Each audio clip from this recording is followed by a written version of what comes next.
let's first go with the etymon. So the etymon is to language. How do you spell etymon, brother? Etymon. E-T-Y-M-O-N.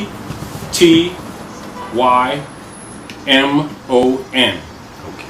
Etymon is principally the root key to all language, which means any scholar, any doctor of philosophy, and irregardless of language, etymon is the principle or the root word. It sets the mother, the egg, the ovum, the true spirit, the history, the nature, and the true meaning of words. Etymology is the science that treats of the history, the science, the origin, and the morphology of words. And when we're presenting different disciplines and philosophies, one of the things that has been weak in our communities, and is not by our own fault, it is by Inquisition operations, is that they deliberately do not teach etymology in schools where we are. This is so that makes us put us behind the 8 ball, or makes us incapable of reading contracts, certain principles of ancient history. For instance, like if we're doing some research as an example, and say you deal with some scripts of a scholar of a certain period, the rule is you go to etymology in order to put things in context, because as things may be accepted connotatively in a later period, would not stand in truth or in law if put in context, if you do the research etymologically.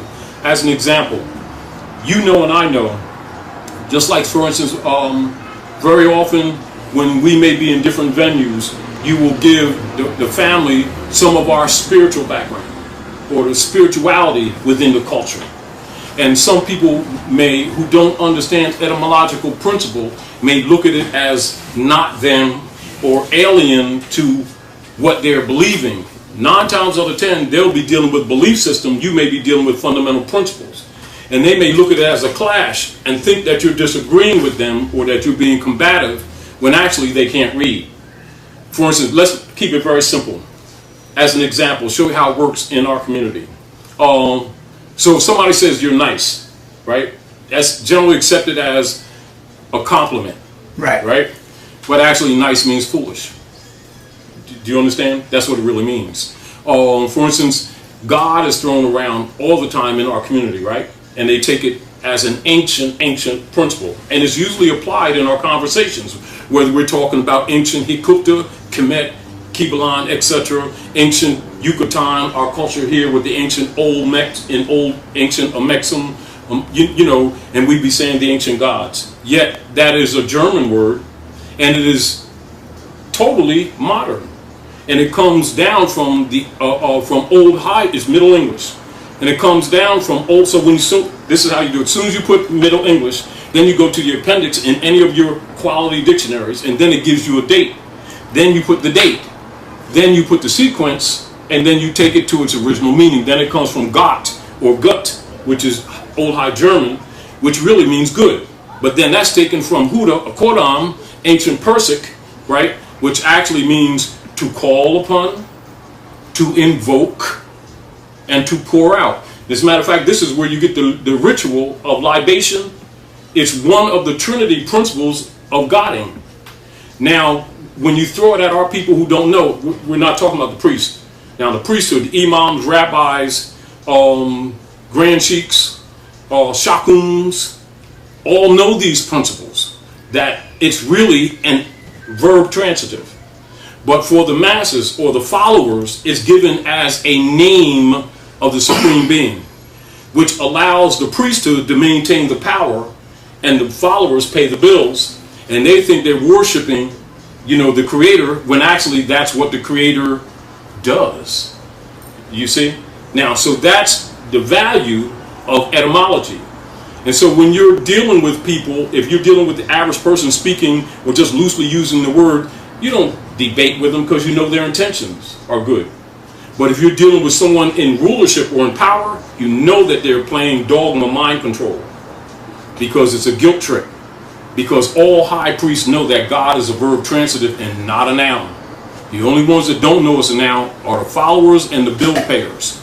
And this is one of the systems of what you call connotative linguistics that is used in our community for control purposes. And so, like, you can walk in our communities on any other corner, and you'll find a church, mosque, synagogue, you know, so-called house of God, as they say, right? And all of these guys are usually well-dressed, Lexus or Cadillac out there. They might build them a parish, you know, and all you need to do, they got a lot of promises, but all you need to do is go out and look at the community, and that tells you everything they've been doing to the community. If it's any other business, it would be a failure. But usually when people throw the word God around, they're not questioned. But the deal is, all scientists know that it's a verb transitive. And then this is where the power is. Of course, then you would study the spirit law behind it, or the philosophies behind it, to properly use it. Now, in linguistic or in social engineering, that would be called connotative linguistics. This is where a word is generally accepted amongst masses for a meaning, connotative, which is not its original meaning, which is in fact what it does not mean, but yet it is perpetrated for social engineering purposes, and the general masses accepts it for what it is. But what it does make them is impotent when it comes to, you know, real operations in society. Please give an example. Another example, like say, And please give an example as if you were speaking to a second grade all right, person, 6 or 7 years old, in terms of connotative. Connotative. Yeah, second grader. Something like that. 6, like say 7, you're 8 years second old. grader. Oh, there's some bad shoes you got on. Now that would be generally used connotatively as a compliment, but in fact, bad is a negative. That's connotative linguistics. Is it any way related to slang? Yes, all slang, and this is important too for us to take, because we're good for that, because we work language. You know, that's part of our culture, working language. As a matter of fact, most languages come from us anyway, when it boils down. But the reason why I'm making the point, and the reason why it's important, is because symboliography is used so heavily against our people today. How do you spell that? Symboliography, S-Y-N, let me, so you can have it too. Because I'm sure the brother's going to Yes. scroll that. Yes, symboliography, sim, S-Y-M, just like symbol, and A-E, right, ography. Now this is the art and the cunning of crafting documents and words. Like, say for instance, like, teachers in our community learn this, lawyers learn this, philosophers learn this, persons in government learn this, persons who govern secret societies learn this. It is important because this helps maintain the caste system. And so symboliography is the art and the cunning of drafting wills, documents, or transliterating literature, etc. Another methodology that runs right along the same line that's played on our people is, say for instance, even when we're talking about the God thing, they'll throw the word God around loosely. Everybody goes on a guilt trip, dig in their pocket and everything, think Jesus got an account at Chase Manhattan, and this is the general concept. Adults and children both, right? The very concept that if someone's presenting to you again, say, well, we're going to have some Bible study, right? This usually takes place in our community too. And then here you come in, so Dr. Hiawatha comes in and he brings a Septuagint and then spoils the party. Because now the priest, you know, wants to shut stuff down, yet the priest knows that you can't teach that Bible without going to the Septuaginta. And then you can't teach the Septuaginta without going to the Book of the Dead. And then you can't teach either that, the Septuagint, the Pentateuch, or the Hexateuch, or those principal books, without going to the second letter of the Hebrew alphabet, which is Kabbalistic alphabet. Some people call it Jewish, and ain't no Jew. Is Yahweh, the Hebrew alphabet, because both of them are built off of that, and they're both Kabbalistic, and are not to be taken totally literally. Now, so anyone who has a degree in ecclesiastics, means the priest, all of them know that. But I know and you know.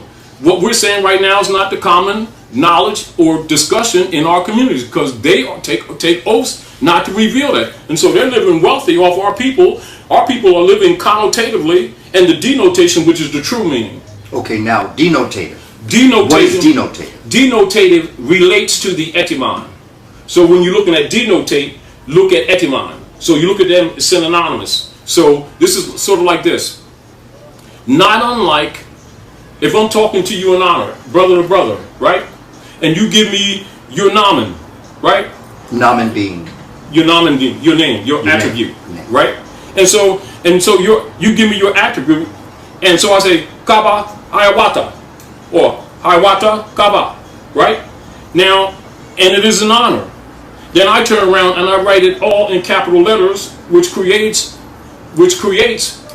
a straw upon which I would do spiritless activity. And yet someone who don't know that rule would sit up there, oh yeah, that's me. And they don't even know they've created a jurisdiction. And that is done in language in our communities day You after saying just day. because you put your name in capital letters, Yes. you created jurisdiction. You created a foreign jurisdiction. jurisdiction being what, brother? Jurisdiction is the power to act, the power to claim, the power to do. Now that straw, which is called a spiritless straw, man of straw, was created when they closed the Freedmen's Bureau and they artificially set up the 14th Amendment and then classified persons of African Asiatic descent as Negroes, blacks, and coloreds, that take them from the human family, because none of those names attach to any nations. Those are code words used by Dutch masters for colonizing or conquering the Western Hemisphere. So they call us Negroes, blacks, coloreds, Indians, West Indians, Coon, Shine, all of those which are commonly accepted in our communities are connotative linguistics. Nigger. But connotative linguistics. Okay, now let me ask you this, brother. Yes. The words we look at, etymology, connotative, Denotative. etymon. Etymon. Now, taking those four concepts, let's look at a word that can emotionally erupt a room. It can emotionally do it, spiritually. It can end up in fistfights. Yeah. People have died from it. Yeah. There is something that can be uttered out of the mouth. Yes.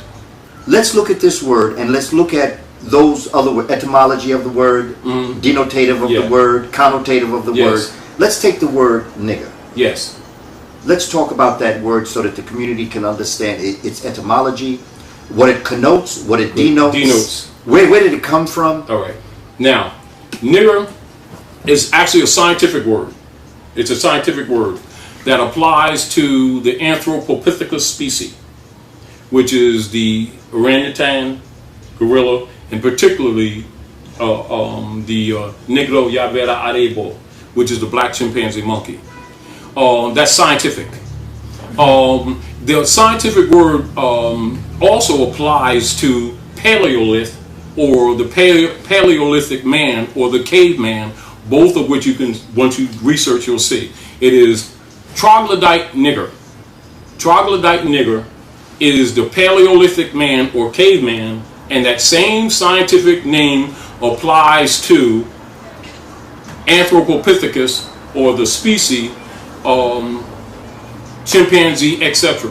Where and likewise, where the naturalist Charles Darwin speaks, but he speaks limitedly concerning the troglodyte nigger as allegedly one of the stepping stones for the evolution of the human family, which is a false premise, because really the evolution or the hybriding of the Negro Yavera Arebo and the original people through experiments in the Yucatan, as a matter of fact in Patagonia, which later is now called the Argentina area, and also the lower part of the United States of Brazil, and with experiments taking place in the Pyramid of the Sun, the technology taking place in the Pyramid of the Sun in Mexico, where the world's largest pyramid was, until they tore it down and started building cities. And when you look in, say, an Oxford dictionary, or in any of your older, more expensive dictionaries, most of which are not in our communities, your European will admit hybrid or hybrida. He says, at best, we English are but hybrids. They know that they're hybrids. And that term is dealing with the Paleolithic man, and the reason why they cannot find that so-called missing link, although they keep on finding these skeletons all over the place and saying, well, whoa, this is Lucy, oh, this is the missing link. The truth of the matter is that is not the missing link, because there is no missing link. The missing link is the experiment that took place in Mexico, in the Great Mixing. This was why it got the term the melting pot, where he was hybrided. Then they took him to Patmos, off the Isle, off of Turkey, from there to the land of Angles. And the land of Angles, when the ancient Asiatics ruled, was called Albion. We called it Albion. That's where we took the albinos. And they do rituals in secret societies where the Moors are on camels running the Europeans across the desert on loincloths. They'll have them in the clan houses or in different Masonic orders, etc. That's a ritual of us taking the hybrid from the south over into the land of Angles, or Albion. And that's what England's ancient name was. So that Paleolithic nigger, that nigger, troglodyte nigger, actually applies to the European. Does not apply to us.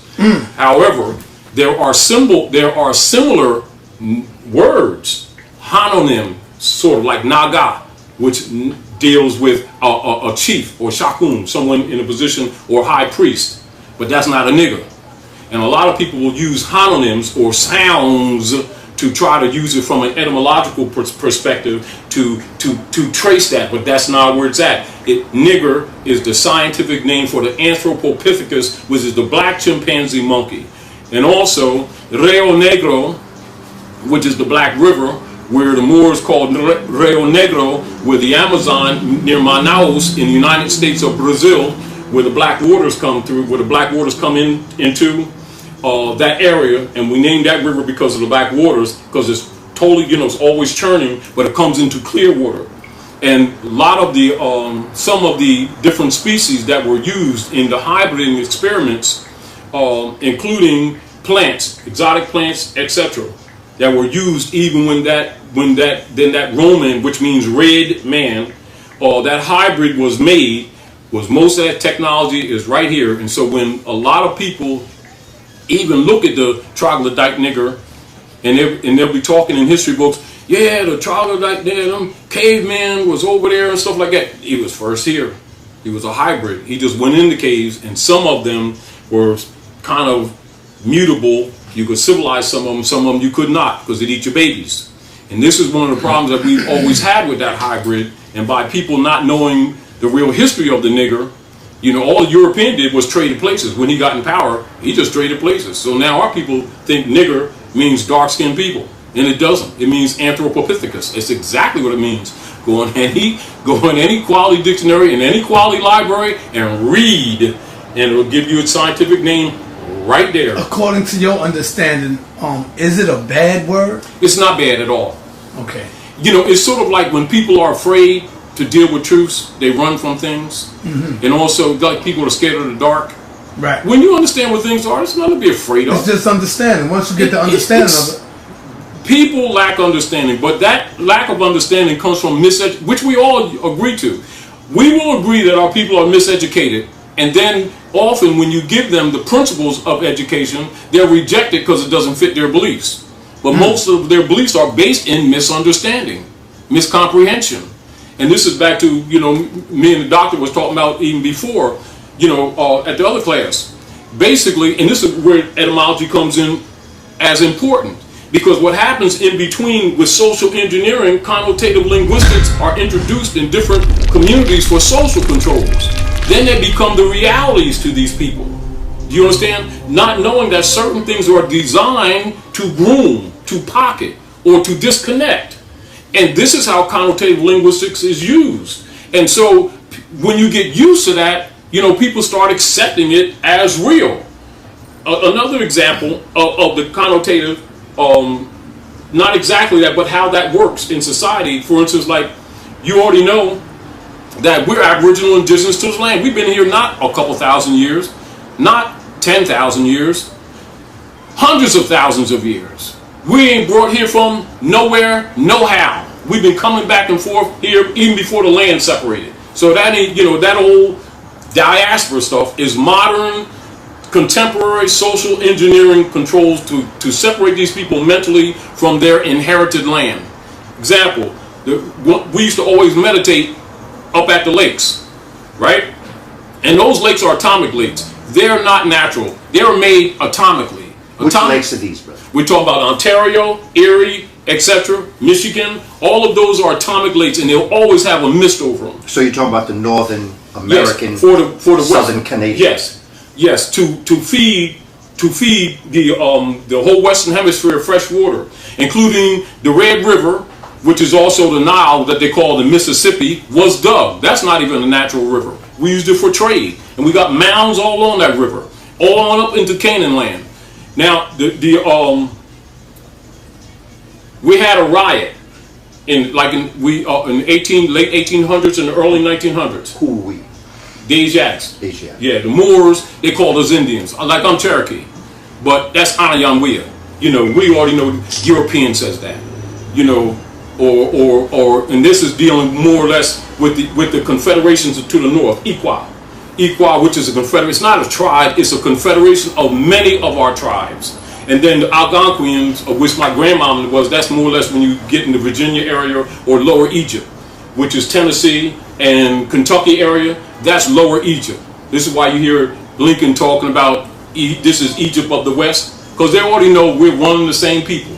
You know, and we got stuff here that's older than it is in Giza. And all scholars know that, but they won't admit to that because they keep us separating us from both sides like we're two different people. But those who know the real history know that we're one blood, and that the great super devere is we took on this side. They'll just tell them the story of Ham and Cush. Exactly, but we're here anciently.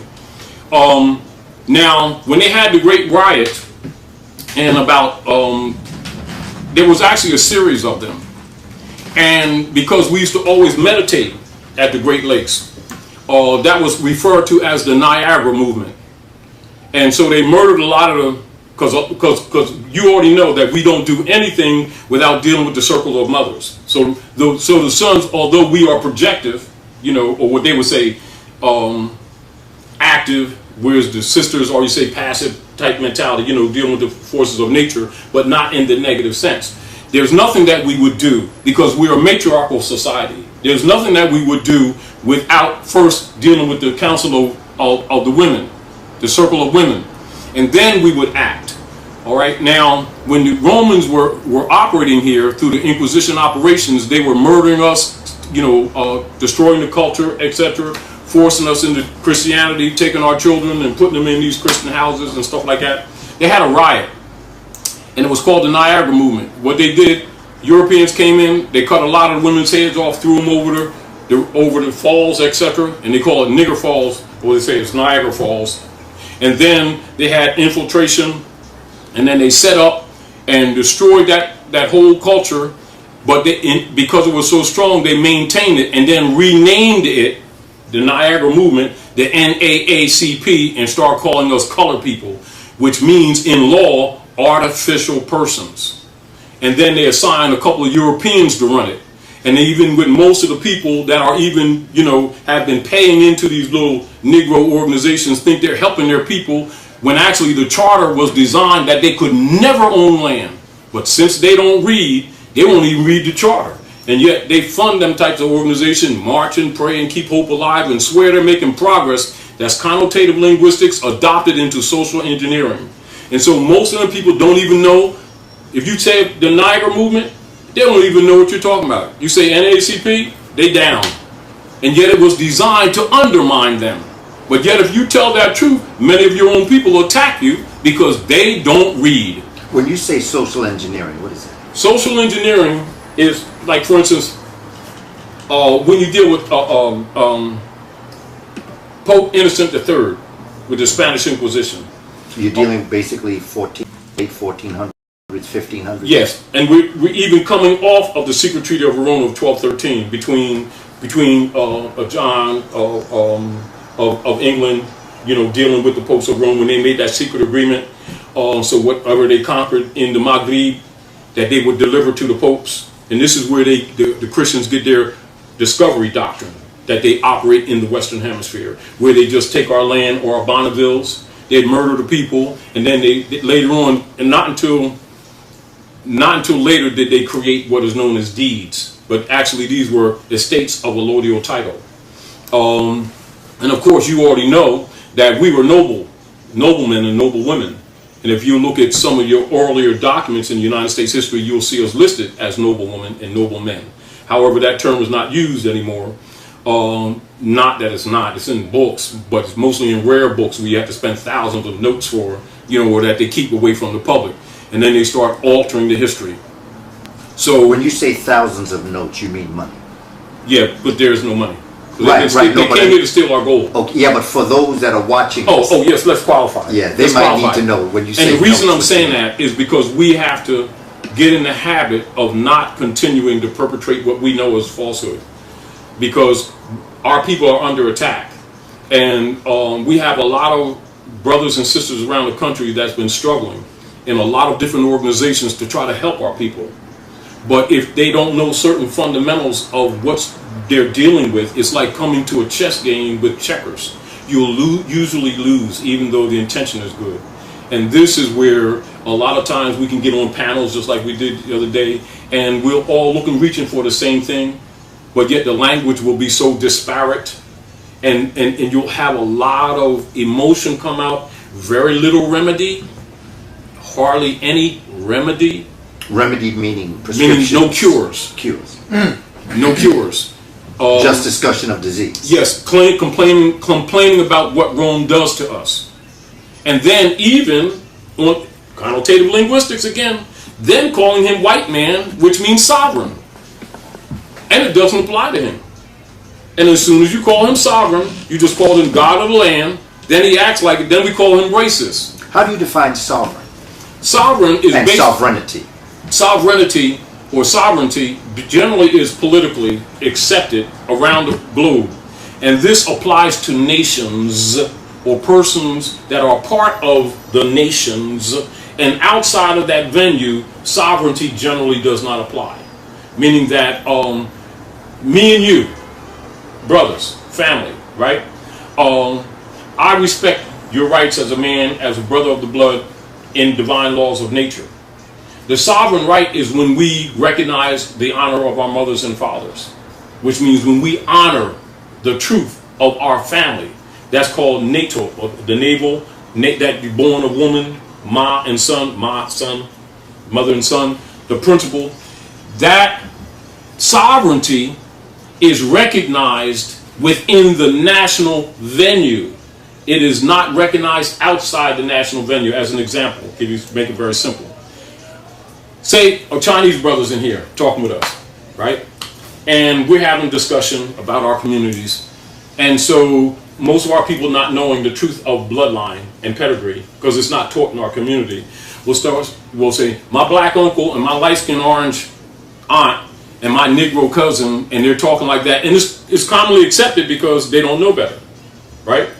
So a Chinese coming here and he says he's Chinese, or a brother come here, say from Korea, etc. Another brother come, say from Zimbabwe, etc. And they're coming in here, and what we'll do, we'll take those brands and put them on the table of discussion with national names and expect the same respect and effect. Then if them brothers turn away, we'll accuse them of being racist, acting like they're European, when actually what they're trying to signal to us is that we're in dishonor. Do you understand? And so if a Chinese come in here and start talking, well, Doc, I was checking you out, man, and I saw you was going into the culture, man. You was dropping a lot of jewels on us and everything. Well, what do you have to say for the light-skinned yellow boys? Yeah, light-skinned yellow guys. At that time, he just lost his sovereignty. He just lost his birthright. What did he do that made that happen? As soon as he said that he's light-skinned yellow guy. What did he do when he did that? That he took on connotative linguistics. Now, in real world politics, sovereignty is not recognized. What should he have said? Chinese. He says, "Well, he's a light-skinned yellow guy, and this is dark-skinned yellow girlfriend." Soon as he started using the connotative linguistics, he's accepted, but such persons would be held only in programs. Such persons are not held or recognized within the human family because they themselves, by their own confession, step out of the honor of their mothers and fathers. And that's respected all around the world. So you tell that guy who just said that he's light-skinned, orange-skinned, yellow guy, say, no problem. Go on a parkway in Philadelphia, or go right there in 49 Nations and stand under your national standard and give me at least the fundamental principles of your Constitution when you step out of your house or your home into another man's land, because he's going to measure you by your constitutional principles. And if you can't say it, jump in the river.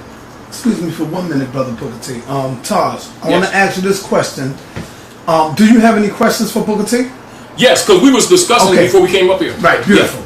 I want to ask you this question. I'm going to just let y'all go on, because I hear this all the time. I know you're going to hear a lot. When you go into court and you say that I'm not black, Yeah. I'm a white person. Yes. What does it mean? That's what you're going to go into that. Yes, what you mean? When you say that I'm not black, I'm a white person. Yes. Why do we assume that, we're playing by Assumption. their rules? You're not playing by their rules. You assume that you are. Okay. We're playing by the white man's rules. Like Yes, he's going to respect us. Yes, you're playing by we your say rules. that we're not black. You're playing by your rules. Go in on that. All right, now, assumption. Now, this will give you something to work with. Right. Recently, which you can do research, a brother from Hikupta, of course, sociologically we call it Egypt, but it's Hikupta, right?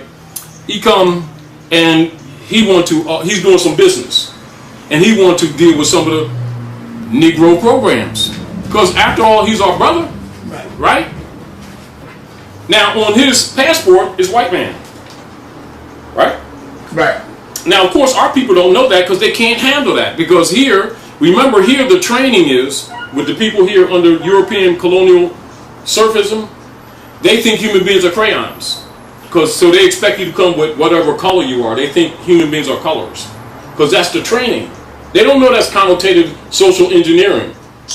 But that stuff doesn't work in the civilized world. It's just for here. Although you hear those terms outside, that stuff is North American, Dutch colonial social operations. That's Inquisition operations in the Western Hemisphere.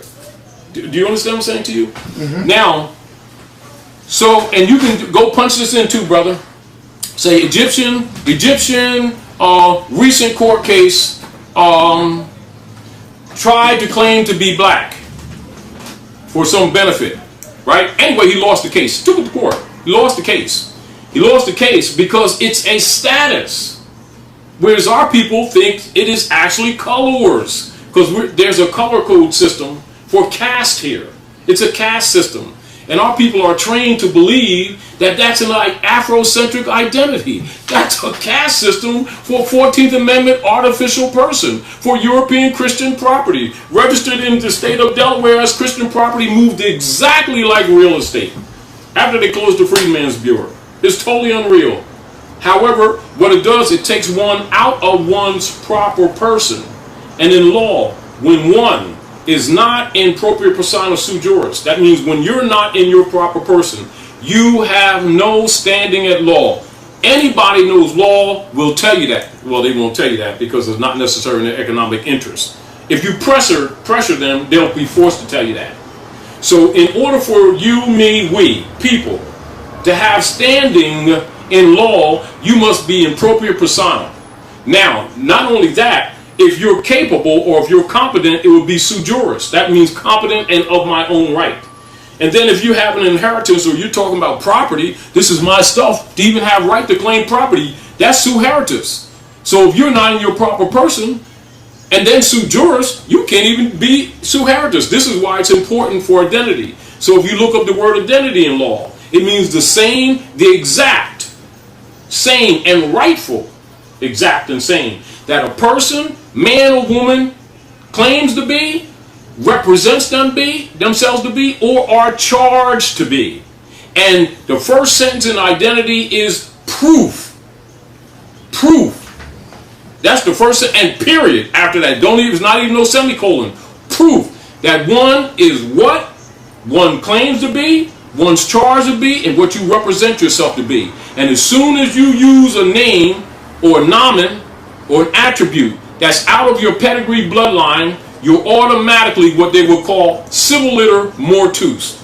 And that's another legal term that all these civil rights leaders guys knows, because most of them are Masons, or most of them, you understand, been dealing with law or raising finance, paying some so-called European Jew lawyers to always do these Negro cases while they know they're playing with these people, because the status is called civiliter mortuus. You know, and I know, most of our people involved in these civil rights organizations don't know that that's their status. Meaning they're trying to get out of something, don't even know what the status is, because the leader guy ain't telling them, because he's getting kickbacks from the corporation. You understand? Because 9 times out of 10 they got one foot in the back of the church and the other foot in the back of the White House, telling the dummies that they're separate when they're actually agents of this order. Now, the deal of it is, white and black are legal statuses. And white does not mean Caucasian race. This is why a lot of times we'll bring the law books in and show the people what everybody knows, except us. Because they keep on clinging to these brands and thinking they're legitimate, not knowing that they were designed for social engineering, connotative linguistics, to take them out of their proper person status. And as a matter of fact, even if you're talking about court, right? If you go into court and arguing a case, and if they, first of all, if you don't even challenge the jurisdiction of the court, because the jurisdiction of court, there's personam jurisdiction, subject matter jurisdiction, classification of law, territorial jurisdiction, the land or the political jurisdiction that the person is operating in that's making any determination, i.e. the so-called judge and that so-called prosecutor. And first of all, people don't question that because they never think to question that. Because they don't teach our people that law and history goes together, and they absolutely go together. And our people will get history, but they're not taught that law and history goes together. Therefore, we keep getting in these races limping. You know, often not winning and not knowing, but we're being hindered. So when the people know that black and white are legal statuses, they'll understand why that Egyptian lost the case, because he's a white man. You know, just because he come amongst the brothers and we all brothers and everything, you only do that with people who really believe that they're niggers, because that's Christian property. But a free man honors his mothers and fathers. That's why you won't see any brother from Africa or Asia come here arguing, talking about crayon colors. They will use their nationality. You know, if they're from Nigeria, they won't even say they're African. They'll say Nigerian. Some Zimbabwe or Egyptian. You understand what I'm saying to you? Mm-hmm. He's from Lebanon on the north side. So I'm Lebanese. You don't say I'm light-skinned yellow guy. That stuff only goes here. But I'm saying you were playing by their rules. You're not playing by their rules. Power. Let's back up. Yes, you're playing by some of their rules. One of the mistakes that we make as a people, we keep assuming that jurisprudence is a science of Europeans in the Western Hemisphere. Biggest fraud that ever came down the pipe. The Moors brought jurisprudence to these Europeans in the 12th and 13th century with the Renaissance, bringing them Europeans out of the Dark Ages into the modern world, and that science does linguistics, astrology, cosmogony, cosmology, philosophies, trigonometry, algebra, horticulture, etc. All of that in the 7 liberal arts came from Moors.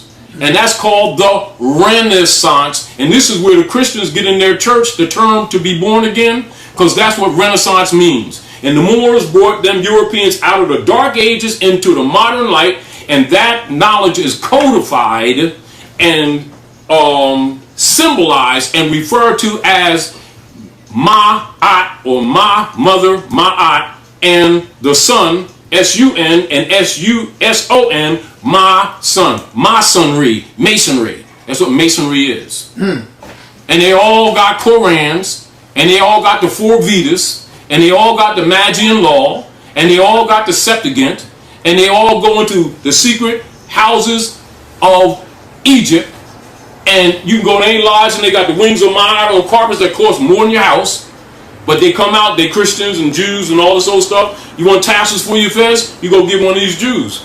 You don't go to a Muslim on the corner because he thinks sure. We just acting just like them daggone Christians, all twisted up in 59 different sects and everything. Don't even know that Islam was here in the Western Hemisphere 50,000 years. It ain't just with Prophet Muhammad. The concept is wrong. But the way the rituals are, people are locked in rituals. And as soon as you say those principles, they think it's in the East. When you deal with the tongues here, Algonquian tongues, you find some of the same sounds or some of the same root that you call Semitic, although that's a term that's used by German scientists for social engineering that's more modern. And so let's talk about Aramaic, the Persic languages, Aramaic, Hebrew, or what you call Hebrew, etc., Arabic, etc. They're all sister languages, and certain Persic languages, etc. You'll find some of those same codes right here. You can dig up here and you'll find old statues with feathers on them. That's older than any government on the planet. You know, but our people are mentally separated because they don't know that we're indigenous to this land. That's because of social engineering. For the social engineering, they needed connotative linguistics to disconnect us, to create what is called disassociation, which is really what we suffer from. This is why when you bring some of the culture, if you bring up some of the philosophies to our people, mentally they're disconnected. They think, oh, man, yeah, oh, that's cool, but, you know, oh, we ain't indigenous here. We're Indians. We're not Indians. They just call us Indians, but we're indigenous to this land. You see? And this is the Maghrib El-Aqsa. This is the reason why as these nations are start burning these embassies all over, that's why Hillary spoke from the Ben Franklin room, and she had the Moorish flag on the right and the Moorish flag on the left. I saw that. Oh, yes. That's to give the world. See, because during the Maghrib, she's a daughter of the American Revolution. Do you understand? Or anybody in positions of power belong to one of the secret societies. If it's Bush and them, they Skull and Bones or Blue House Masons, either way, or Knights, they're Malta, Knights Templars, one of the other, they all, and in secret, all of them got a Moorish fez. All of them. Not one, not two, all of them. And the dragon to the Ku Klux Klan got a Koran. That's the truth. And everybody's schooled on the Maghrib El-Aqsa, Morocco, the most extreme west, except the descendants, the heirs, the nobles of the land. That's us. And we run around calling ourselves crayons. And we're the heirs to the world's largest estate. And so when you're discussing these things, we usually attach to whatever the connotative linguistics is of the contemporary times. I mean, if you take us 20, 30 years later, we wouldn't be calling ourselves black, we'd be Negroes or colored people. You know, and then Afro-Americans, whichever suits the term. Not knowing that in law, as soon as you step into court, and you use those terms, because they're terms, they're not IDs, they're terms. What's the difference? All right. Between a term and an ID? All right. ID being I apologize. Let me qualify because it'd be better than that. Because your ID, proper ID would be the pedigree, would be your bloodline. ID meaning identification. A true identification dispensed or distinguished from like a license, which is a contract that converts rights of movement into crimes of foreign ports and duties. It comes under foreign ports and duties for a foreign entity or some foreign person operating in a land that is not theirs, therefore their customs and duties, and that's what a license is. And so they tell people that a license is ID because the people don't know how to read, and they know they don't know how to read, and then they use it and actually they color themselves. And of course, that gives them leave to just deal with you, take your property and everything, because it's really theirs, because it's registered in their trust, not yours. That's why they don't teach trust law either. And this is why the Negro leaders won't teach these principles, because it's not easy. I mean, you can't feed emotions. You really got to educate these people to get them out of this situation. And you got to change their language. But that's hard, you know, because these people got a lot of belief systems that these Europeans then put on us over these years, and then our own leadership then secularized these things all up while they maintain the truth in their secret societies, both Europeans and Asiatics. Keep this in mind, not just Europeans and Asiatics both plan these people, and both of them been taken to the mountaintop because they know that that's the Great Seal. That's the emblem of the ancient Moabite Moorish nation from all these people in the Western Hemisphere. That's why even when you say you deal with any of the family, when we say in Dominica, Haiti, Boricán, or any of the Taino tribes or any of the Carib tribes, and you talk to them like blunt, you know, because the Europeans been killing our people, they'll just say, well, we're of African Indian descent, rather than saying that they're Moorish. What is so great, and let me finish the question before you jump on me, all right? No, go ahead. What is so great about being a sovereign in America when the pale man don't respect your sovereignty? Okay, you're right. Now, that's the secret treaty of Verona. Okay. In other words, don't look at it that because you're right, that therefore he would automatically respect anything. It is back to us knowing the connotative linguistics, how it's used, how the support information or misinformation is used for engineering society. Now keep in mind that all over the world, sovereign right goes with nationality. They're not to be separated. Like if I come to you and I start talking sovereignty, just like that, it's not that that's not a legitimate subject matter, but from an intellectual position, you would look at me as being a little bit maybe naive, or that I went and copied something down CBS and read something and start talking stuff, because you already know that if I really understood sovereignty, I wouldn't be arguing sovereignty. I'd just simply say nationality, because that sets the standard all over the world. You see somebody come before the United Nations, any nation on the planet, they must come talking sovereignty. They might mention sovereignty or an invasion or an abridgment of sovereignty, but they'll have the nation state before them. I don't care what part, what continent they're from. If they're from Kemet on that side, right? On the east side, you got 54 different nations. It's not Africa. You got 54 different nations. And they'll have their nation state in front of them. You speak outside of that, you speak outside that venue, and don't be talking about some sovereignty, because you ain't got it. That's why you have representatives all over the world that represents the nations of the earth. And nations of the earth make international law to protect the international peoples of nations. So would you say that when Malcolm, in his final years, was going to move on to UN, do you think that he was beginning to knew he was going in that direction? Because if you pay attention, if anybody pays attention to Malcolm's speeches from the beginning on up until when he left the nation, right? And they include Clarence leaving. Clarence, actually speaking of Clarence, Father Allah. Yes. Okay. Include Clarence leaving, and including later Wallace. All right? Principle is the same. But please, let's go back to Brother Clarence, so that everyone that's watching this knows exactly who we're talking about. Right.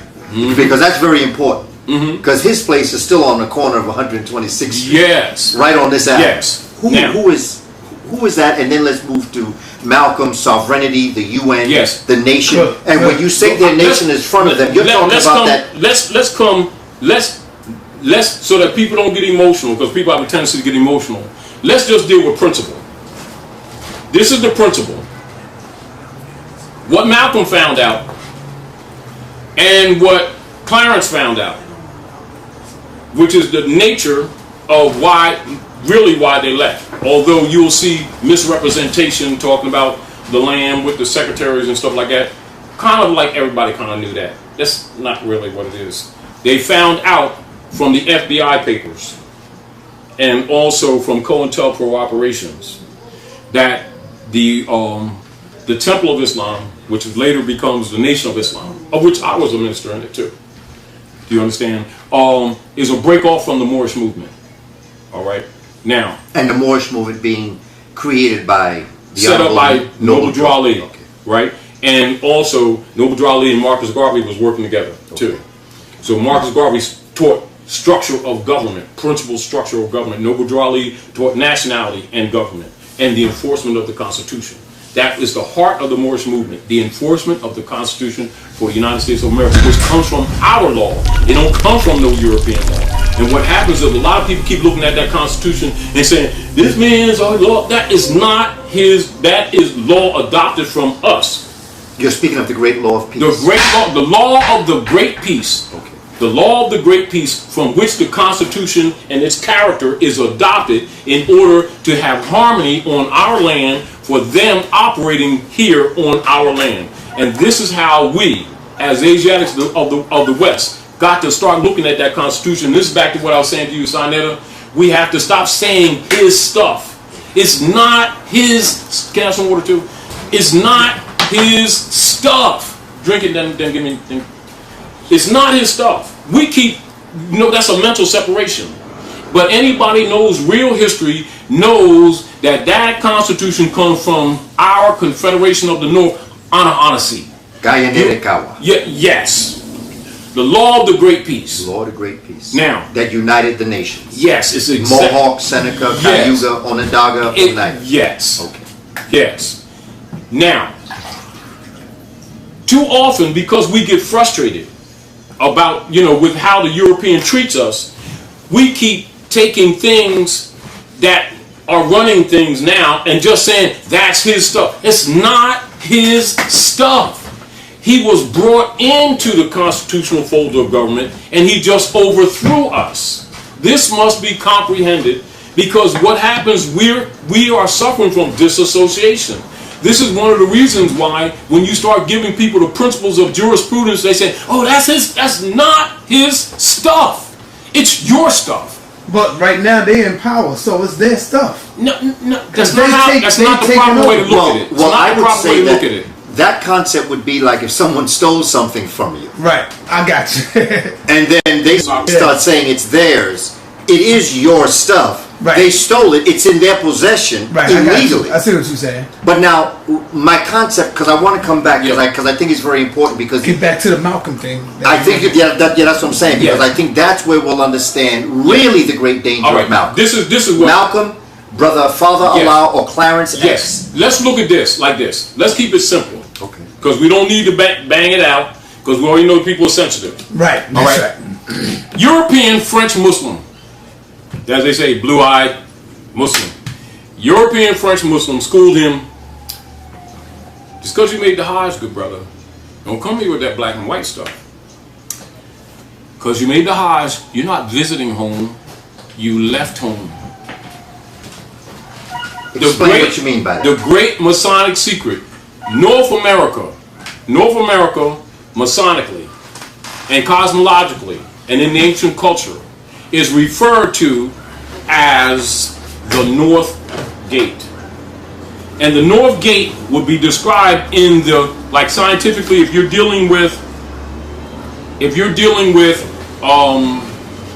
say physics, right? You would be dealing with you would take the universe and you would make it into quarters. Therefore, this symbol would represent the mundane cross or the earth cross. The mundane cross. If you're dealing with philosophy, it would be dealing with the mundane cross or the master seal. And you'd have spring, summer, autumn, winter. Also, these are sectionals of the universe. And also, you would deal with this philosophically. We would put our 7 feathers on here. Our 7 feathers. And sometimes we'd put maybe 3 up here and 4 down here. And then we'd hang this, and this will be called a dream catcher. And you have the 4 gate. But that's the root of the philosophy all over this planet. It also would be represented here if you take it like this. And there'll be swastika, which is the 4 gates, which is the same thing. Absolutely the same thing. The oldest religious symbol on the planet. But it's cosmology. It is cosmogony. And this is where you get the term from the dream catcher.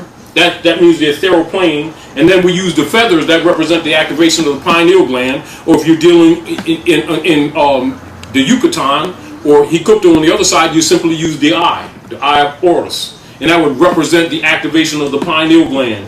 And of course, where it activates the thalamus, that's the nerve center that comes out over the crown of the head of the nose. This is why sometimes we put a dot there, or we go through the ritual, or they say anointed my head with oil, the activation of chakras, etc. Anointed my head with, but it's all the same stuff. And what they do, they divide that stuff up and make people think it's something different. But get this in mind. Malik. That's let me turn my phone. That's my baby's in. Somebody's that's GG called me. I press pause. You want to get it? This is why if you pay close attention to Malik's, the Hajj's later speaks, everything he was talking about was nationalism. Malik is speaking of Malcolm. Yes. Everything he was talking about is nationalism. And this is why even before they got to Brother Khalid, he started exposing that we're Moors. And this is what they all find out eventually. But the deal of it is, the importance is not that just that it's historical. It is political.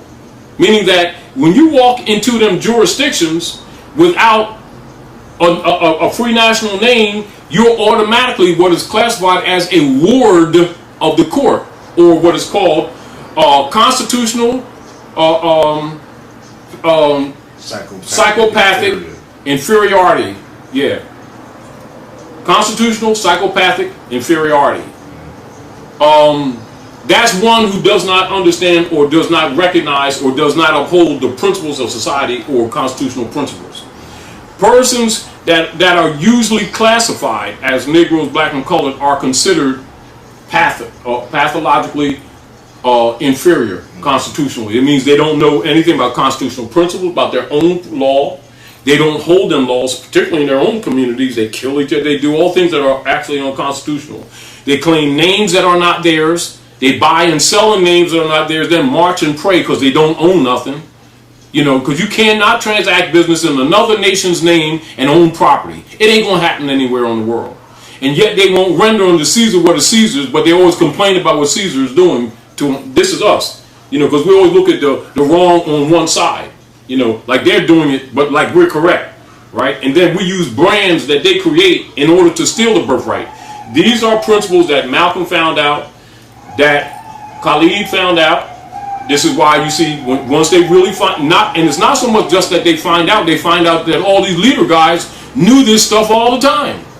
But they preserve it. This is also why Clarence, Father Allah, this is why he came out and he started giving some of the Arab lessons of mathematics, which is really what Islam is. Supreme mathematics. Yes, exactly. Now, all the leaders got it. You know, once they get past the problem book, you know, actual facts and everything, they'll talk about the supreme wisdom. The believers don't never get no supreme wisdom. It's always going to be handed to them later, if you get the point. But you already know how sensitive they are because everybody likes to think they've arrived. But the truth is, on all the fronts, our people pretty much been played by the lead, not just by the not by the Europeans, just by us too. But the fundamental is that they must understand that North America is the North Gate. Another example, let me give you some United States law. Can I ask you a question while we're here? Read this while Malcolm, have you read that. Malcolm goes to the UN. Yes. He's about to charge the United States with a crime. Mm-hmm. Genocide. Had he been able to do that, would he have, because he was permitted to bring forward us as a people, as a nation, being treated a certain way by another, let's say, group of people, would he have created the nation that we're talking about just by doing that? No, because you can't create what already exists. But I mean legally speaking. No, legally speaking, no. This is what happened. What would he have started to do after that? Oh, if Malcolm had lived, and if Malcolm knew what you knew. They knew where he was going. They knew. Where was he going? He was going to nationality. How would he have, if somebody, let's say, watching this, wants to complete Malcolm's work, yeah, what would you recommend they do? If it's not you doing it, but what would they do? Start communicating with the rest of the civilized world. As nations or as the world?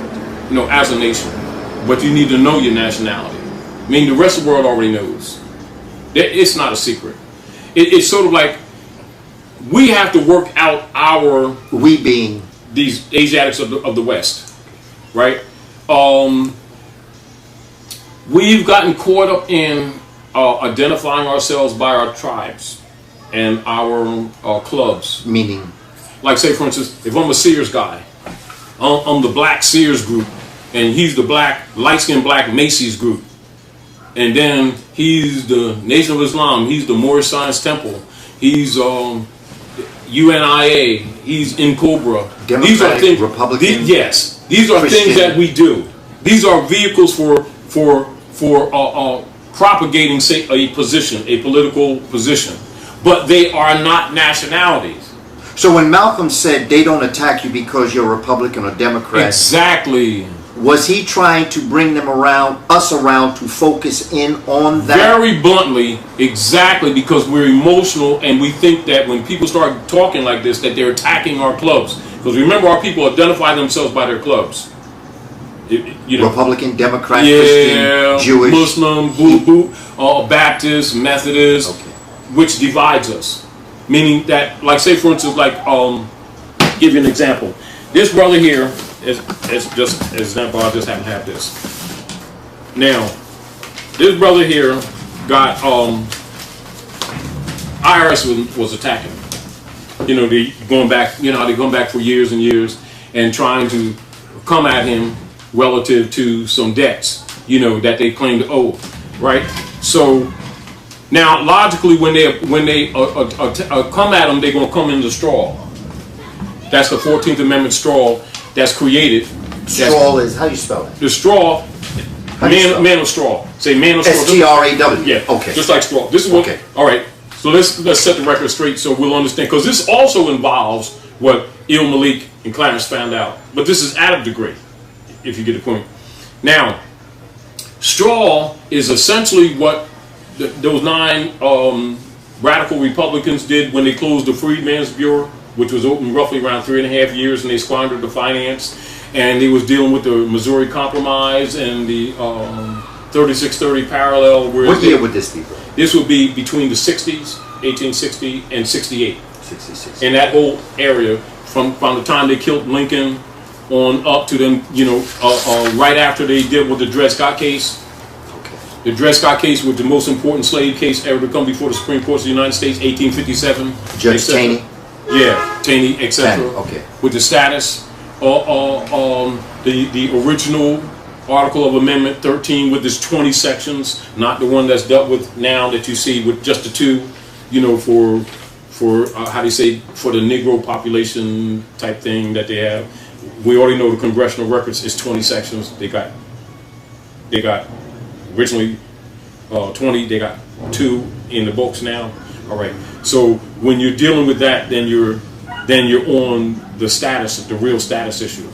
So the 3630 parallel, they would have had to recolonize us between the Rocky Mountains and the Allegheny Mountains, and pretty much all the land would have been given back from under European control, and thus they had to crush this 40 acres and the mule thing because they would have had to give all the land back.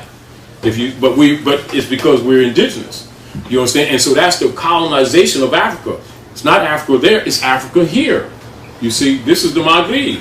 And so they had to crush that because that wasn't paralleling the secret treaty of Verona, because they was burning the history. They were trying to destroy the culture. They weren't trying to wake these people up.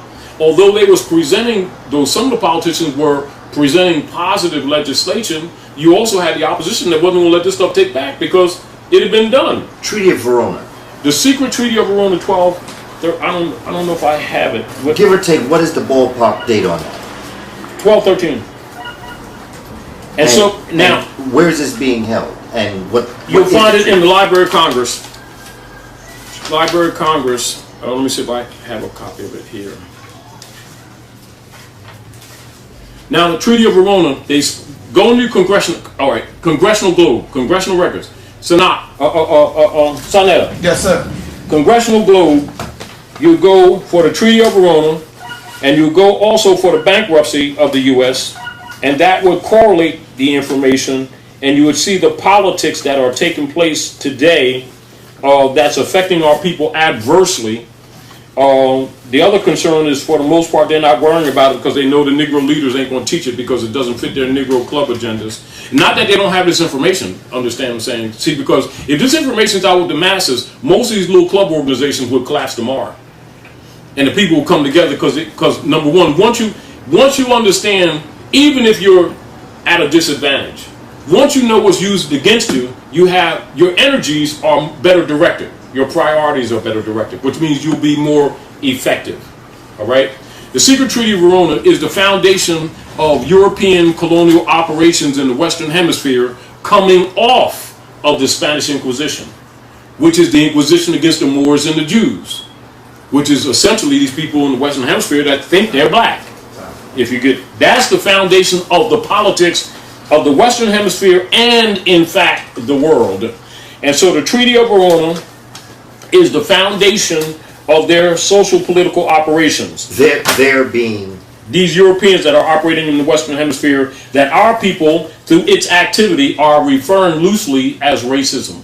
Would you consider they that were speaking I apologize when I say the Europeans rich distinguish. Because are you talking about the poor or is it baggage that they are able, like privilege, white privilege, but the people really benefiting from this? No. Would you say are the merchants, the European Yeah, merchants? you can call them the merchants of Venice. That's people another. who Romney might be, candidate Romney is attempting to represent. Would you because say that's because he is. Okay. He is. Okay. And this is what we have to recognize in North America. The loose term white and black are political terms that actually deal with Europeans, Asiatics, although it's connotatively used, corrected, is actually Roman, European occupying Maghreb al-Aqsa, Morocco, the most extreme west. And so the code words is the Europeans discovering India. Do you know? These are all codes, but they all mean the same thing.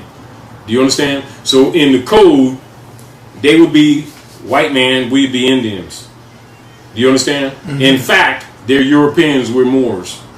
You understand? We took pulling all the bull away. Would that return back to connotative? In other words, it's taking the connotative away and going to the root.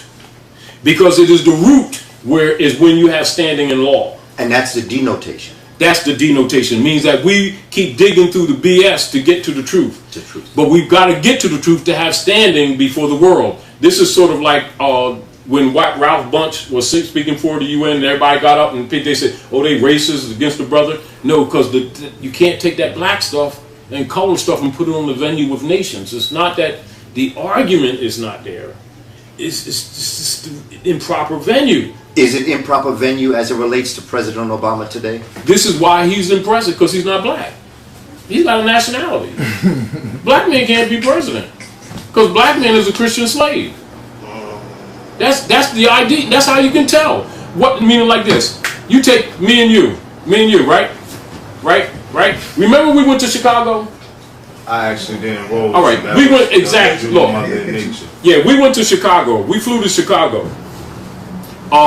When the first time we went, me and your mother. Yeah. Remember? And she told you about it yeah, when they came from behind Sheik. the counter and wanted to take pictures with us. When they was taking our badges. The Asiatic sisters didn't understand because we had a nationality card. Ain't no ID and all that stuff. And so it was a sister. I don't know what nation. She was Philippine or something like that. She saw the ID. She came from behind, wanted to take pictures. The sisters are looking all like crooked because they thinking Christian, Muslim, that religious mentality, which is really not what this is. Do you understand? So then they took us around. We didn't even go through the record. They took us around and so that we can go through all the BS. Do you understand what I'm saying to you? Mm-hmm. Now some recognize it, some don't. If you understand, but some recognize it, some don't. Who is some that do? Meaning some that don't? It's, put it this way, in general, because nothing is 100%. People know who we are, generally. Do you understand what I'm saying to you? Which is, like, say, for instance, if you look at us as a people, as you will always say and we'll always agree with, distinctly, these Asiatics of the Western Hemisphere are treated distinctly from a lower position than most other people, and we traditionally call it racism, right? Or we'll call it double standard law, right? Fact, it's really the operations of the secret treaty of Rome. Meaning that Europeans know they're not white people. They don't guess, they know they're not white people. But from a social engineering position, they declare it for social engineering. As an example, I'm gonna get with you. As an example, when the Facebook went IPO, the partner to this guy, Zuckerberg's partner, right?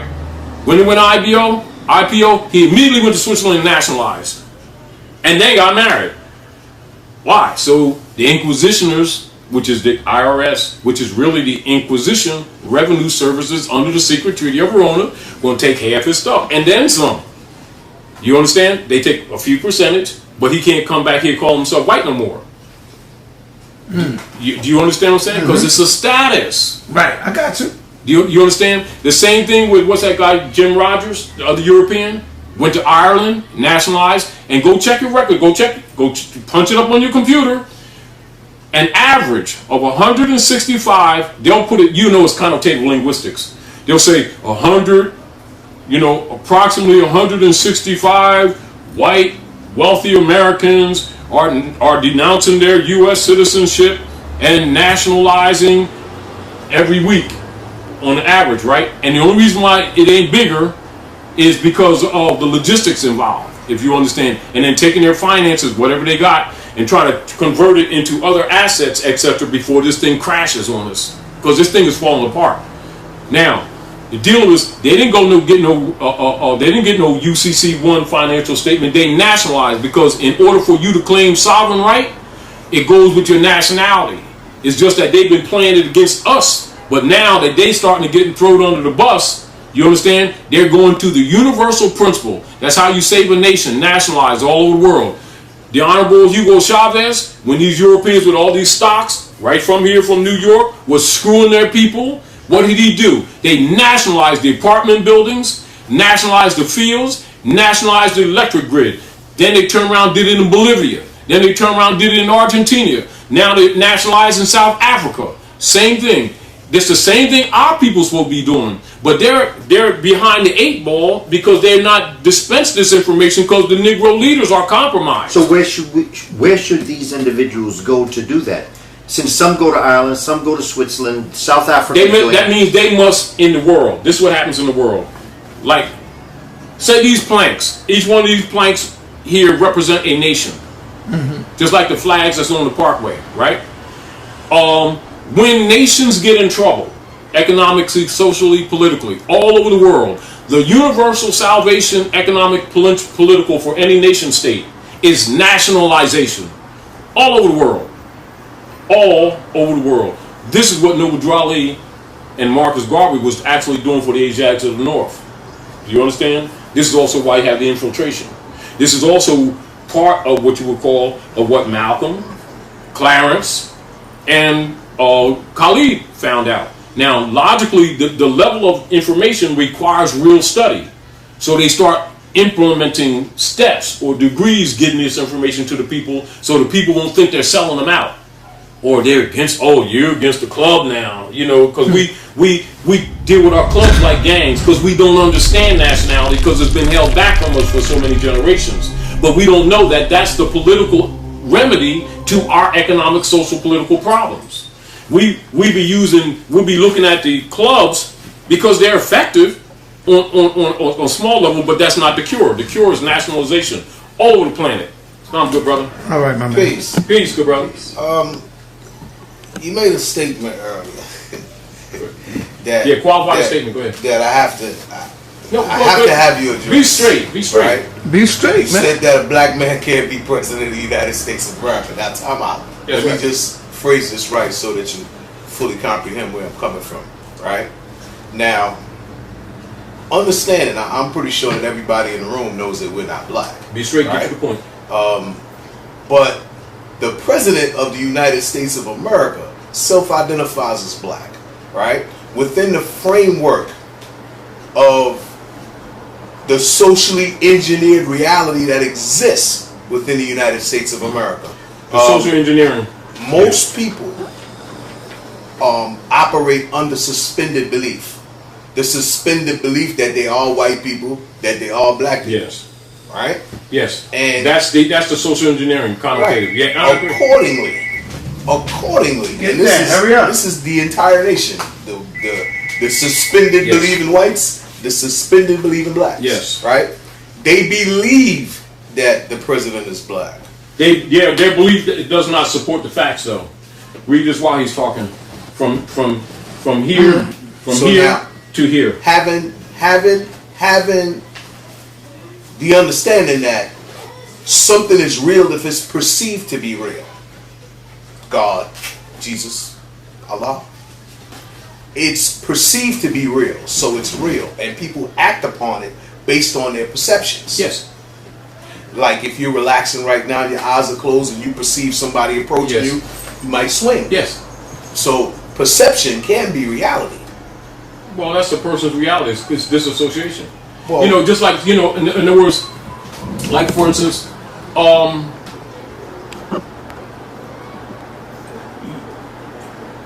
give you an example. Because you or I think as an example that, say, for instance, if you're paying income tax, right? Say you're doing business, right? And you got a license, right? And you're paying income tax, etc. You can believe that the United States has a treasury and you're paying the Treasury Department. Am I correct? Correct. Right? And a lot of people do that, don't they? And we're not talking about dummies, are we? No. We're talking about intelligent people, right?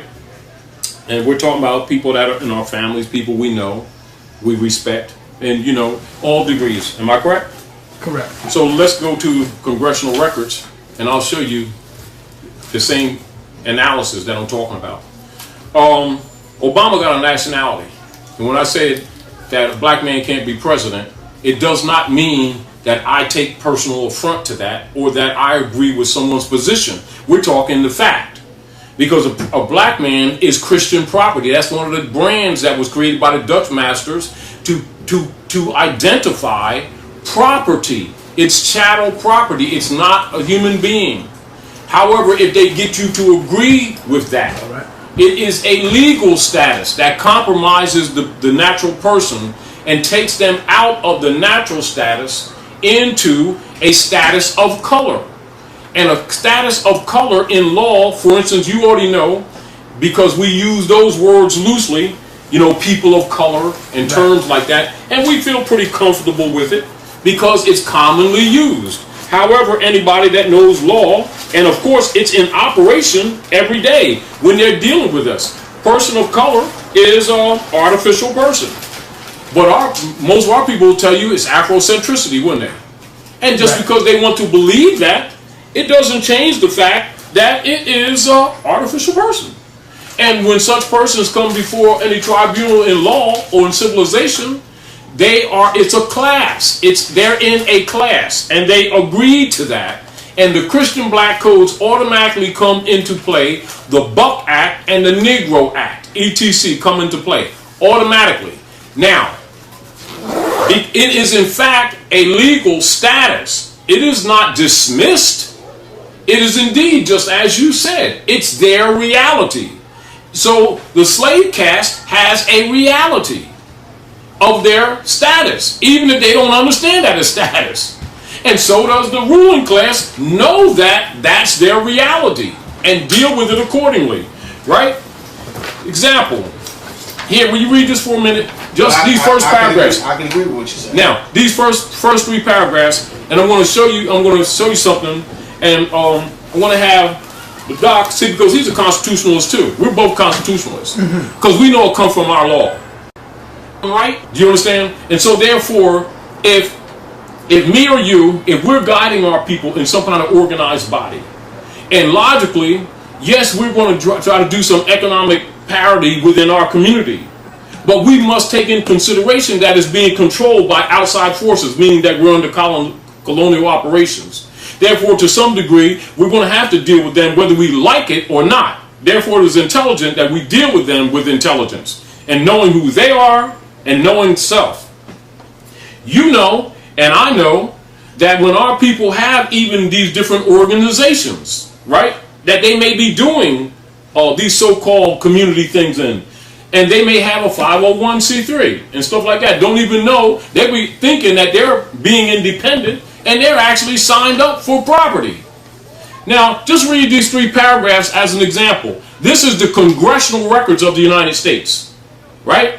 But just these three paragraphs will demonstrate to you what the leader guys know, what these politicians know, while they got our people marching and praying around, paying income taxes, don't even know who they're paying, got 501c3 with their little black organizations, thinking that they're really pulling their people ahead, when the leader guys know this, but they won't tell this to the followers because they won't buy you a $3,000 suit. You understand? And get you that nice Lexus and Cadillac out there while you throwing the passwords at them. You know, like Jesus, God, Allah, Moses, Muhammad, and all mystery. Not that there's not some truths there, if you understand. We're talking about playing the guilt trip while they know another truth for their actual selves, and they're playing a total different game. Can you read that for the camera, please? Doctor? United States of North America, Speaker, Representative James Traficant Jr., Ohio, addressing the House of Representatives. Mr. Speaker, we are here now in Chapter 11, Members of Congress are official trustees presiding over the greatest reorganization of any bankrupt entity in world history, the U.S. government. We are setting forth, hopefully, a blueprint for our future. There are some who say it is a coroner's report that will lead to our demise. Second paragraph. It is an established fact that the United States federal government has been dissolved by the Emergency Banking Act, March 9th, 1933.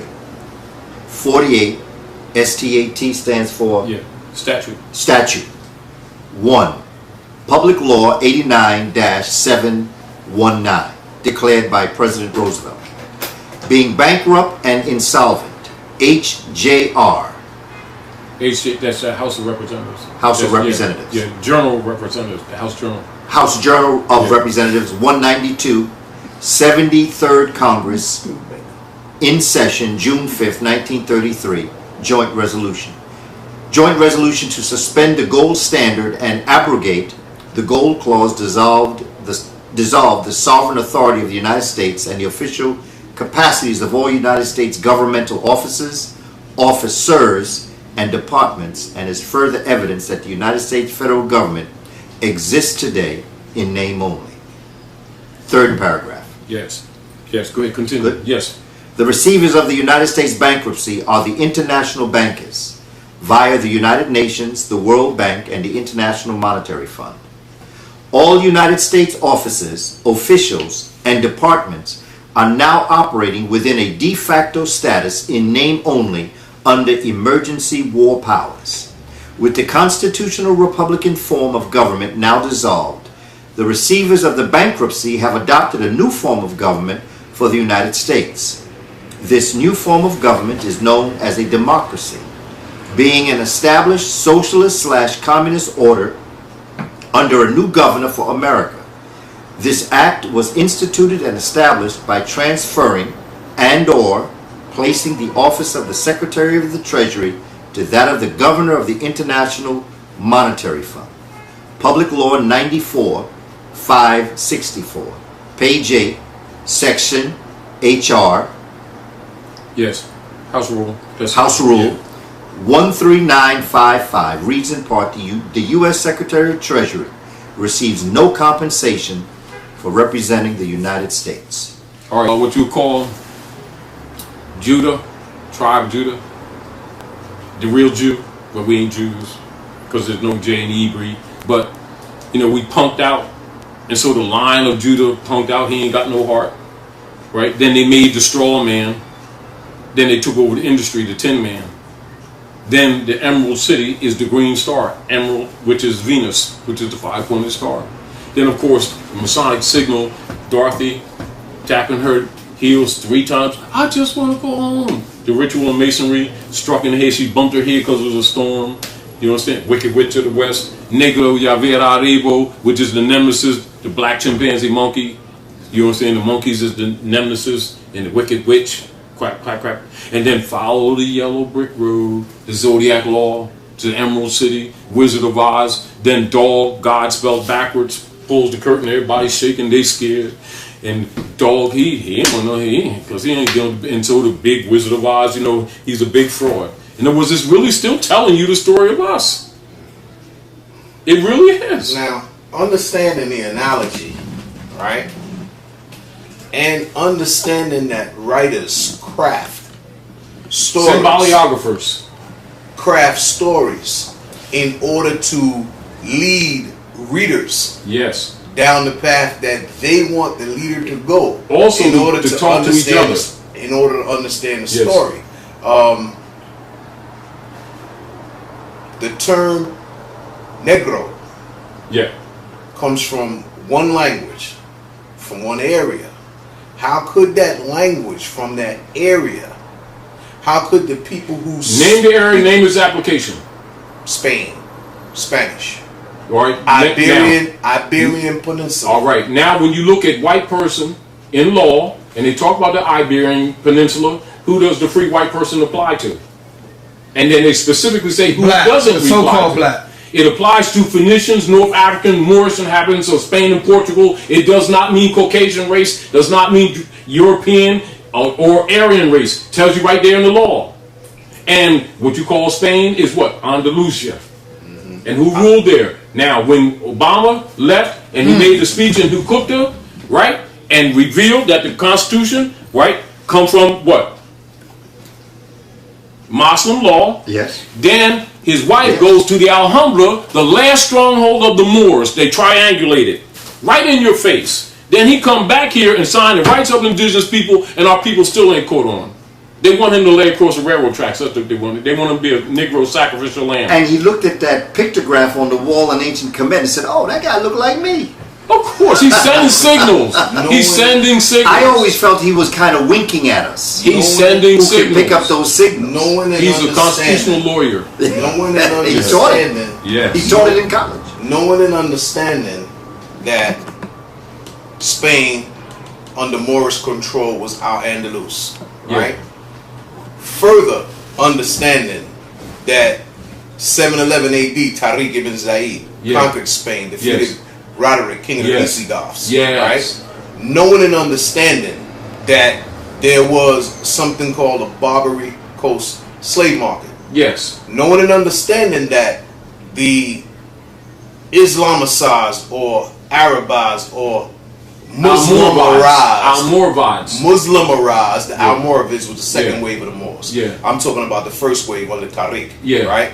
Knowing that they also trafficked what is commonly referred to in the present day as sub-Saharan Africans into the slave market. It is my contention that the term Negro came into contact with our people during this time, courtesy of the Moors, because they were trafficking non-Muslim peoples as slave labor. Yes. The indigenous inhabitants, well, I'm not dealing with Muslim or Muslim, I'm dealing with Muslim or non-Muslim.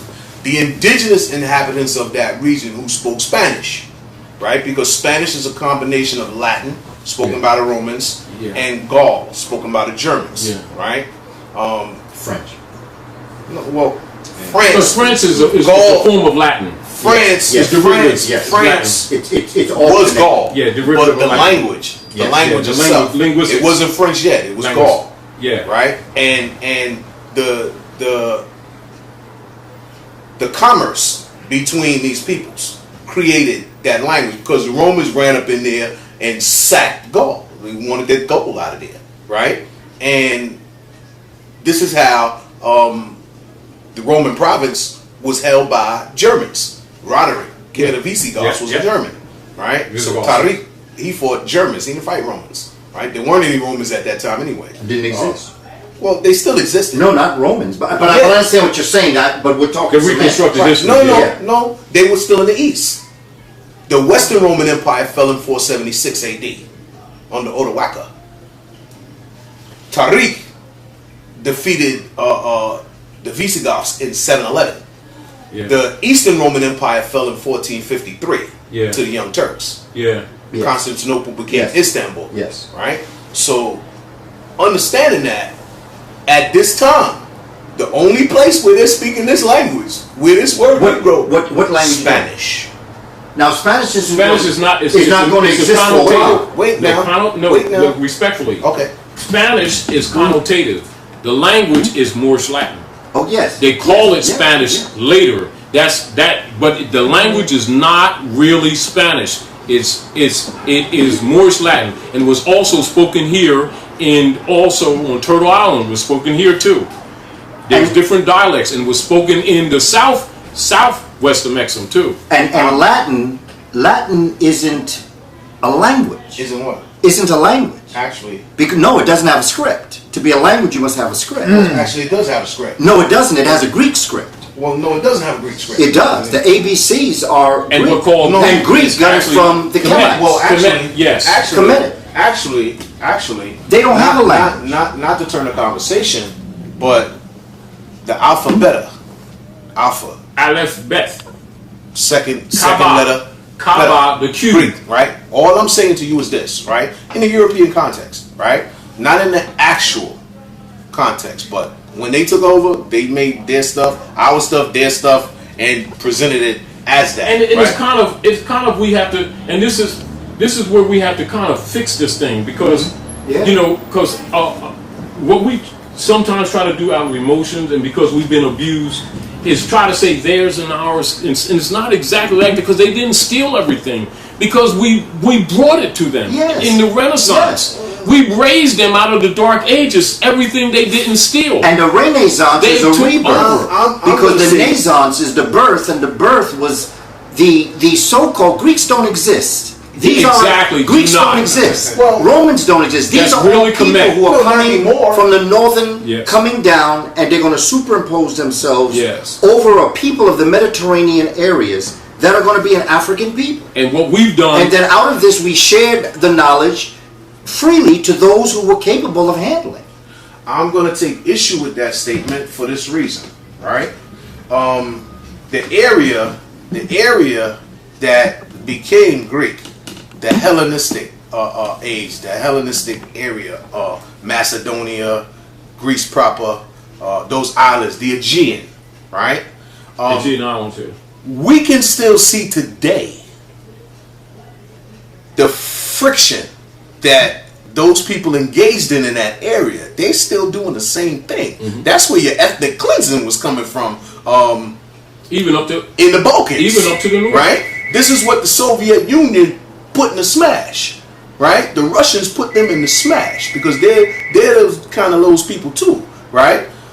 Slavic people, right? That's where the word slave came from. And in 146 BC, Rome annexed Greece. There was no more Greece after that. It stopped being the Hellenistic age or the Grecian age and became the Greco-Roman era.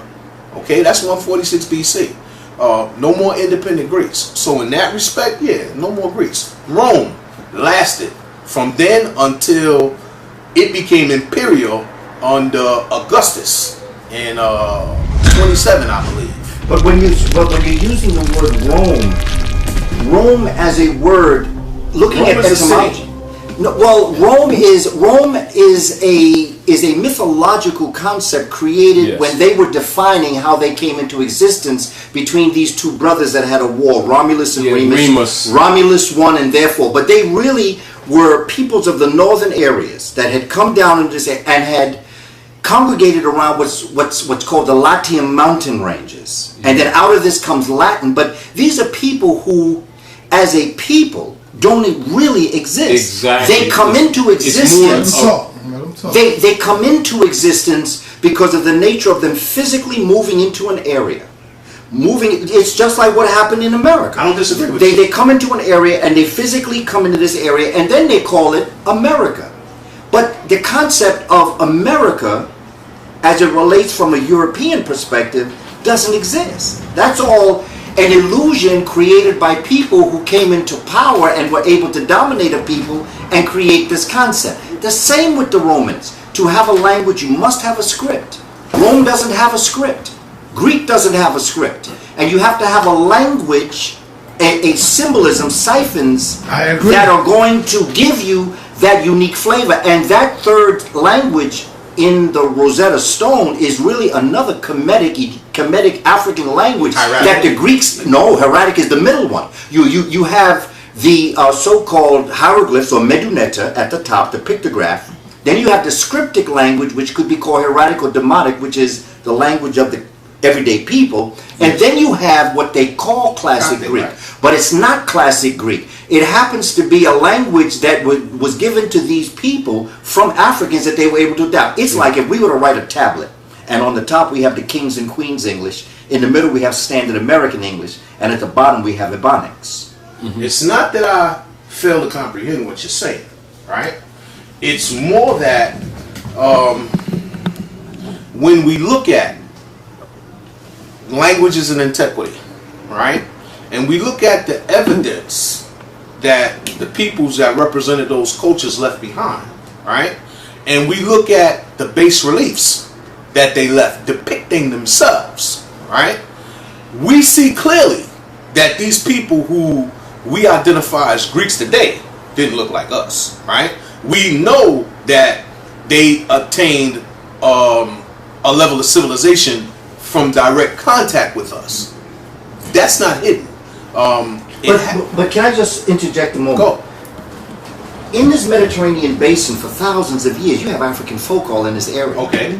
There is a civilization and a culture already there. Okay. You have a people who have been impacted by an ice age that are going to come across and they're going to settle in this area. Okay. They are going to inherit everything that they see. Okay. And then therefore they're going to start to adapt it, moving it, dealing with it, taking it. Okay? Okay. So that these people that come down and what we consider to be Greek, they're not Greek as it relates to the word that we use, right. Greece and Greek. Yeah. They really do not exist as a people. They exist because they told us they exist and we have bought into that illusion. But they themselves do not exist as a people. They inherit, it's like this house is has all this. Somebody come in to this house, take this house over and then say, this is my stuff.